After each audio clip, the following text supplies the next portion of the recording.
The Spendthrift Trust is legal. It's in the IRS Tax Code 643B. It comes from England way back when King Henry VIII, that famous king who chopped off his wives' heads, started the Church of England so he could start divorcing them. What a neat guy. He went to go tax the lords and ladies of England, and they went back to the 12th century to the Magna Carta. It's contract law that came to the colonies while we were still part of England.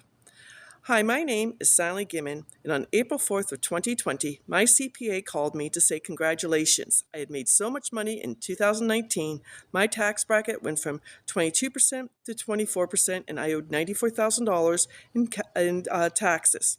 I told him I only had $50,000 saved. His solution was to set up an appointment with him, get on a payment plan, pay interest and penalties. My solution, to take a HELOC off my paid-off house, and research how the rich save taxes. I now work for a private law firm that was started 78 years ago by a Harvard law professor. In 78 years, not a single trust has ever been audited.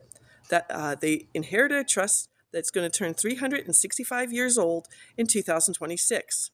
Our current tax structure went into effect February of 1913, and it's only grown and grown since then.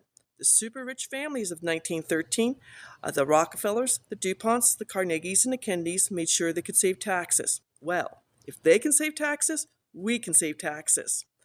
There are 5 different trusts. The business trust is for people who make 1099 income. I cannot help W-2 income earners. With the business trust, you'll save 90% on federal income taxes, and in 43 states, no longer pay state income taxes. Year after year, generation after generation. With the Beneficial Trust, it's for all U.S. investors. You will stop paying short-term and long-term capital gains when you sell at a profit. You'll no longer pay interest income taxes if you're a passive investor. You'll no longer pay dividend income taxes if you're in the stock market. You'll no longer pay rental income taxes if you're a real estate investor. And you'll no longer pay royalty income taxes if you have talent or if you have NFTs. You're going to save taxes, federal and state income taxes, year after year, generation after generation. You're going to keep your information completely private. This is on the federal level, so it will not hold any LLCs, S-Corps, or C-Corps. They're on the state level. 40% of those companies get sued every year because anyone can go online and research them.